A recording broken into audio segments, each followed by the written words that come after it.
Hello friends, আজকে আমি আপনাদের সঙ্গে আম দইয়ের রেসিপি শেয়ার করছি। এর জন্য নিয়েছি 1 লিটার দুধ আর 2 আম। আমের পেস্টটাকে 3 থেকে 4 মিনিট একটু রান্না করে নেব।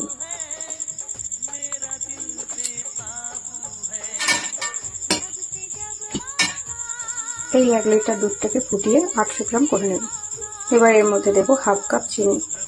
চিনিটা দেওয়ার পরে আরো 5 মিনিট ফুটিয়ে নেব। এবার এই দুধটাকে ঠান্ডা করে নেব। এবার একটা পাত্রের মধ্যে নিলাম 2 চামচ টক দই আর রান্না করে রাখা আমটা। এবার দুটো একসাথে ভালো করে মিশিয়ে নেব। এবার এই উষ্ণ গরম দুধের মধ্যে আম আর দইয়ের পেস্টটা দিয়ে দেব এবং ভালো করে মিশিয়ে নিতে হবে। দুধ আর দইয়ের মিশ্রণটা ভাঁড়ে ঢেলে দিলাম। এইভাবে ঢেকে রেখে দেবো সারা রাতের জন্য। রাত রাখার পর দইটা কিন্তু এখানে খুব সুন্দরভাবে জমে গেছে।